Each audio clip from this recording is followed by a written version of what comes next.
salah pahami itu kan, karena dia koalisi dengan Prabowo. Tapi lucunya gini ya, dengan Habibie. Lucunya gini Prof ya dan Bang Zulfan, Pak Prabowo ini dianggap dianggap berkhianat di sisi Pak Harto dan keluarga Cendana, dan juga dianggap berkhianat di sisi Pak Habibie dan kekuatan. Dua-duanya. Iya kan Prof? Iya. Ini gimana tuh Bang? Kasihan juga ya waktu itu jadi Pak Prabowo. Ya, tapi karena saya ngikuti, saya kan sudah beberapa kali berusaha mempertemukan. Terakhir menjelang 2000 berapa ya, waktu sebelum 2014 kalau nggak salah, saya membuatkan janji Habibie sama Prabowo ketemu. Nah, diterimanya di Jerman, di Kakerbik. Ada Pak Wardiman juga tuh. Enggak. Oh, itu Prof Jimli yang saya yang ngatur. Nah, jadi Pak, ini supaya nanti clear gitu. Nah, waktu itu pertama kali Prabowo mau nyapres, walaupun tidak berhasil kan. Berapa itu? Tahun berapa itu? 2008. Iya, kayaknya 2009. Nah, jadi kita ketemu lah. Cawapresnya Mega kan? Ya, waktu itu mau. Enggak, sebelumnya. Waktu itu Bang, konvensi Partai Golkar. Kayaknya gitu. Ya, 2004. Nah, saya pertemukanlah di situ. Tapi ada salah paham lagi. Salah pahamnya kan tadi niatnya bertemu bertiga. Ini kan mau hati demi hati, dari hati ke hati. Iya. Pak Habibie ternyata ngundang banyak orang, termasuk duta besar. Wah. Duta besar. Wah, duta singgung lagi di Prabowo kan. Waduh, maaf lah saya bilang nggak tahu, dia marah-marah ini sama saya. Bukan saya ini. Ya, kan, janjinya kita cuma bertiga, saya bilang. Jadi nggak selesai juga hubungan. Padahal kita ini mau luruskan gitu kan. Nah, jadi memang sampai meninggalnya Pak Habibie dan Pak Prabowo dengan Pak Prabowo ini tidak selesai juga. Berarti segitiga Soeharto, Habibie dan Prabowo sampai Pak Harto dan Pak Habibie meninggal, ini belum beres. Nggak beres. Nggak beres sih, Prof. Iya, tapi saksinya saya. Ini tidak ada, ini hanya miskomunikasi. Harusnya memang di masa-masa sekarang perlu ada pelurusan dan kayak forum-forum untuk meluruskan hal-hal yang selama ini bengkok karena mungkin miskomunikasi dan kecurigaan satu sama lain. Kalau saya jadi saksinya bahwa tidak ada itu pengkhianatan Pak Prabowo, tidak ada dia mau kudeta. Nah, itu fitnah itu. Menarik. Iya kan? Orang dia itu sangat mengagumi Habibie, Habibie sangat mengagumi ayahnya. Betul. Ini orang dekat. Cuma salah paham. Ada miskomunikasi. Lah buktinya waktu dia wapres, nah saya ini saksinya. 3 kali seminggu ketemu kok.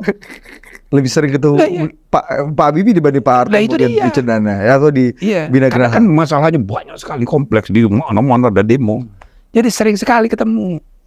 Sering sekali. Nah, tapi begitu dia jadi presiden, ada laporan-laporan tidak jelas begitu. Nah, dia dituduh mau kudeta. Oke. Nah, gitulah. Oke, ini kita ada satu tambahan. Kan Pak Habibie itu menulis ketika dia bersama Pak Harto, itu ada telepon dari Menteri Luar Negeri Amerika, Madeleine Albright, minta supaya Pak Harto resign, mengundurkan diri. Itu kan ada tulisan Pak Habibie di bukunya itu. Nah, ini Prof hadir waktu itu enggak? Saya diceritain aja sama dia. Tapi saya rasa itu juga termasuk urusan Timur itu begitu Huat, John Huat dari Australia kirim surat, Pak Habibie marah-marah, coret-coretnya surat itu. Nah, itu jadi ada hal-hal yang kadang-kadang Pak Habibie juga suka emosional, ya kan? Nah, jadi sayang juga sebenarnya mengenai Timur itu. Bugisnya keluar ini, Bro. Iya. Emosional. Singgung dia sama sikapnya Huat. Nah, jadi intervensi Albright dari Amerika, dia nggak suka, sangat dia tidak suka kan. Jadi enggak kemampuan berdiplomasi kan dia seperti diplomasi kepada Akbar itu loh. Karena kurang diplomatis, jadi Akbar jadi berkhianat. Iya. Padahal kalau Golkar waktu itu Bang, ketika balik ke peristiwa penolakan pidato pertanggungjawaban, waktu itu komposisinya seberapa banyak yang menolak dan seberapa banyak yang menerima, dan apa alasan utama penolakan, Bang? Ya, bukan lagi beranggota. Iya. Berfraksi. Ya, jadi yang kuncinya itu di Golkar. Yang lain-lain itu PDI pasti menolak. PDIP dengan Golkar, sudah menang dia. Ya, PDI penolak, Bang. Ya, apa alasan utama PDI waktu itu yang juru bicara Zulfan Lindan itu dengan lantang menolak pertanggungjawaban? Ya, salah satu kan kalau PDIP ini kan bicara soal NKRI. Salah satunya itu kan soal Timur itu. Timur itu digoreng. Satu. Kemudian ya kalau yang lain-lain menurut saya nggak ada ya yang terlalu prinsip ya. Ya tapi memang ada perubahan politik sejak tahun 80-an akhir itu.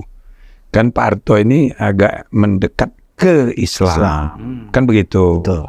Nah itu sebabnya tahun 90. Pasca naik haji lah pertama ya. Iya. Lahirlah Bang Muamalat. Dan saya ketua panitianya. Saya terlibat. Terus ICMI itu kan tahun 90. Ya kan? Jadi kelompok-kelompok yang tadinya di zona nyaman nggak bisa terima ini BNI CS gitu kan, bisa terima. Jadi yang terjadi perubahan politik, ya kan? Dan luar biasa itu, saya pernah tuh ada jadi staf ahli Mendikbud, ada teman saya seangkatan saya S2-nya, dia udah profesor doktor dekan di Universitas Patimura. Nah mau jadi calon rektor nih. Nah, di Patimura itu tidak ada profesor Muslim, baru ada satu, ketua ICMI. Ketua ICMI, itu kira-kira tahun ICMI Maluku. ICMI itu tahun 94-95, dia ketua ICMI. Nah, dilalahnya begitu ya, ada 3 calon nih, calon rektor ini, ya kan? Sebelum pemilihan 3 ini, kan ada yang ketua ICMI ini Muslim. Satu-satunya profesor ini diisukan mau diangkat jadi rektor. Nah gitu. Nah yang teman saya dekan ini fakultas hukum, dia mau calon. Tiba-tiba ada kesalahan di seknek. Dia ini mau naik pangkat jadi profesor, tapi masuk ke kelompok surat menyurat pensiun. Ini salah administrasi aja, bro. Jadi kejadian betul, keluarlah kepres pensiun. Ketika mau kontestasi rektor. Maka di Kompas halaman 1 diisukan ini ICMI, mafia ICMI. Padahal nggak. Kita nggak tahu. Karena ya, di Sesnek kan ada Prof Yusril, ada ini kan enggak, Yusril itu kan Pak Murdiono, jangan Pak Murdiono. Yusril itu kan speechwriter. Iya, bukan. Ya. Dia bukan yang ngurusin begini, dia kan dia itu dulu pengganti Johan Effendi. Saya yang masukkannya ke situ itu. Pengganti Pak Johan. Setelah Pak Johan bergabung dengan Gus Dur dan kawan-kawan di Forum Demokrasi. Bukan, ada cerita lain lagi. Itu panjang. Iya, jadi terusin tadi ya. Terusin. Mafia ICMI, dituduh mafia ICMI. Jadi ICMI pada tahun awal-awal 90, dimusuhin banget temen-temen dia ini. Termasuk dia nggak, bro? Iya kayaknya enggak juga sih. dia karena bisa di sisi ISP, bisa di sisi dia kan kami. Kayaknya banyak akal dia. Nah jadi kita itu dituduh. Jadi tegang itu karena sikap munculnya kelompok Islam ini yang membahayakan kan bagi zona nyaman yang sedang berkuasa di ABRI begitu, Beni Burdani dan nah kebetulan Prabowo itu anti Beni. Dengan kebetulan lah. Ya, kebetulan. Jadi the enemy of my enemy is my friend ya. Nah, jadi meskipun Pak Prabowo juga tidak lekat dengan tradisi dan warna Islam dalam ideologi ya, Prof. Keluarganya kan Kristen rata-rata. Betul. Nah, cuma karena dia berbeda sama Beni. Beda sama Beni. Dan yang kedua dia ini kebetulan banyak teman-temannya tuh jenderal-jenderal yang PII. Banyak sekali, termasuk itu mertuanya Dudung tuh, Khalid Ghazali, Zamroni. Yang betul-betul banyak. Kiflan Zain. Muhdi itu PII itu. Nah, Farul Rozi juga kali ya? Enggak ya? Farul Rozi belakangan, ya kan? Jadi waktu itu kita bikin think tank. Yayasan, saya ketua yayasannya di Jalan Palem. Nah, saya ketua yayasan, Padlizon sekretaris, Mudi jadi pengawas, Din Samsudin jadi direktur. Jenderal Mudi PR. Mudi PR, itu sama saya. Ya, itu kan Nah, pembinanya CPDS kan? CPDS di belakangnya Prabowo. Jadi di situlah tempat kumpulnya kolonel-kolonel PI yang berseberangan dengan kelompok yang disebut Tentara Merah lah. Nah, gitu Prof ya. Petanya kurang lebih seperti kira-kira begitu. Nah, itu awal-awal akhir 80-an itu kayak gitu tuh. Pertarungannya. Jadi betul tuh Prof, sebenarnya ada pertarungan sangat antara keras. merah dan hijau royo-royo. Jadi yang dia bilang tadi, hijau royo-royo itu gambaran dalam tanda petik Islamisasi itu. Itu loh. Jadi itu keras sekali.